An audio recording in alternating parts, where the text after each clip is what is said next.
À partir de 80 ans, votre corps ne se contente plus de vieillir. Il change totalement les règles du jeu. Et la tragédie, c'est que la plupart des gens ne le voient pas venir. Je veux vous parler de Jean, l'un de mes patients. À 68 ans, Jean jardinait tous les jours. Il marchait 5 km sans problème. Puis, il a fêté ses 81 ans. Et en l'espace de quelques mois, tout a basculé. Il a commencé à trébucher sur des tapis plats. Il n'arrivait plus à ouvrir ses pots de confiture. Il a perdu l'appétit, a mal dormi et s'est mis à oublier les prénoms de ses petits-enfants.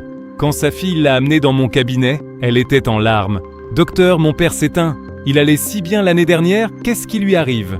Je suis le docteur Aurélien et j'ai dû expliquer à la fille de Jean ce que je vais vous expliquer aujourd'hui. Peu importe à quel point vous étiez fort à 60 ans ou actif à 70 ans. Quand vous franchissez le cap des 80 ans, un basculement biologique silencieux s'opère. Si vous ne connaissez pas ces nouvelles règles, elles vous prendront de court. Aujourd'hui, nous allons décortiquer les 5 changements majeurs qui surviennent à 80 ans. Je vais vous donner le plan d'action exact pour les contrer. Le 5e changement est le plus dangereux et je vous garantis qu'aucun médecin ne vous en a jamais parlé. Prenez de quoi noter. Premier changement, la perte musculaire s'accélère à une vitesse fulgurante. Vous perdez du muscle depuis vos 50 ans, c'est vrai? Entre 30 et 70 ans, c'est lent, environ 3 à 5% par décennie. Mais à 80 ans, ce chiffre explose. Vous pouvez perdre jusqu'à 15% de vos muscles en seulement 10 ans. En médecine, on appelle cela la sarcopénie. Pourquoi est-ce si grave? Parce que vos muscles ne servent pas qu'à porter vos courses. Ce sont vos amortisseurs, ce sont eux qui vous rattrapent quand vous perdez l'équilibre. Sans eux, c'est la chute. Mais voici le vrai problème, la règle biologique qui change. À 80 ans, votre corps développe ce qu'on appelle la résistance anabolique. Cela veut dire que vos muscles deviennent sourds aux protéines. À 40 ans, un petit bout de poulet suffisait à entretenir vos muscles. À 80 ans, ce même bout de poulet ne déclenche plus la fabrication musculaire. Il vous en faut plus. Vous devez viser au moins 1 à 1,2 g de protéines par kilo de poids corporel. Si vous pesez 70 kg, il vous faut 70 g de protéines par jour. Comment faire? C'est simple. 2 œufs au petit déjeuner, un beau filet de poisson ou de volaille le midi et un grand bol de fromage blanc ou de yaourt grec au goûter ou le soir. Et n'écoutez pas ceux qui disent « Je suis trop vieux pour faire du sport ». L'entraînement en résistance fonctionne à 80 ans. Faites 10 squats tous les matins en vous levant de votre chaise. Cela peut sauver votre indépendance. Deuxième changement. Votre cerveau traite l'information différemment. Écoutez-moi bien car je veux éviter toute panique inutile. Mettre plus de temps à trouver le bon mot dans une conversation ou hésiter au supermarché, ce n'est pas forcément la maladie d'Alzheimer. À 80 ans, le réseau de câbles dans votre cerveau est un peu moins rapide. C'est un vieillissement normal. La bonne nouvelle? La science a prouvé que la neuroplasticité, c'est-à-dire la capacité du cerveau à créer de nouvelles connexions, existe encore à 85 ou 90 ans. Mais pour cela, le cerveau a besoin de nouveautés. La routine le tue.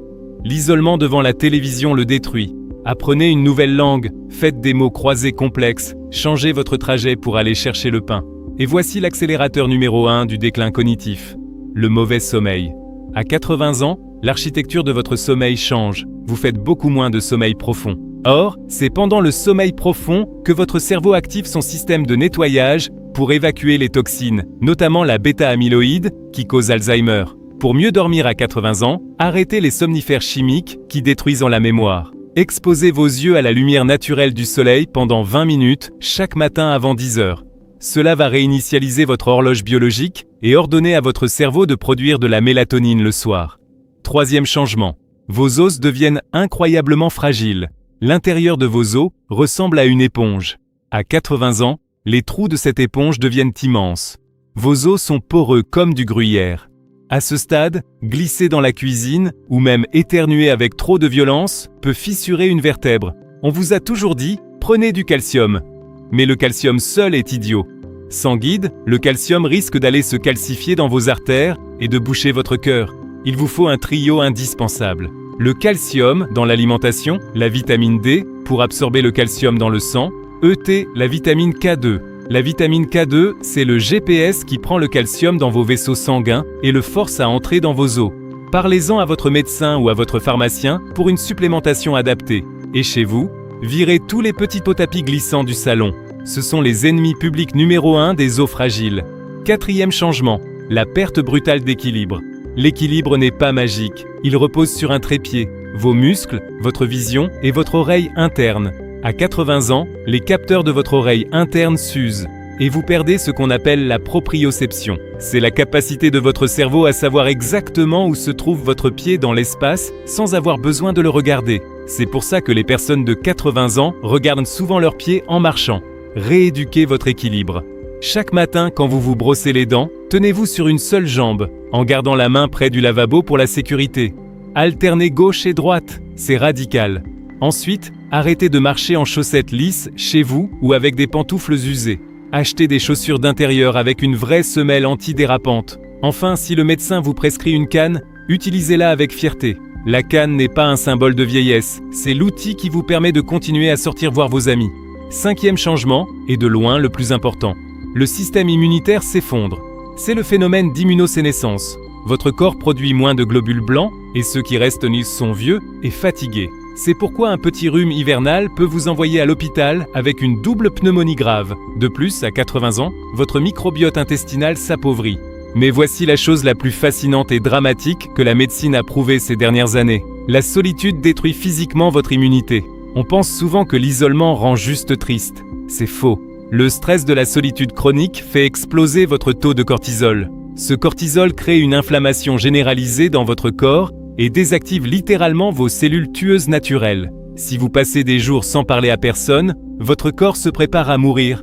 La solitude est une maladie biologique aussi mortelle que de fumer 15 cigarettes par jour.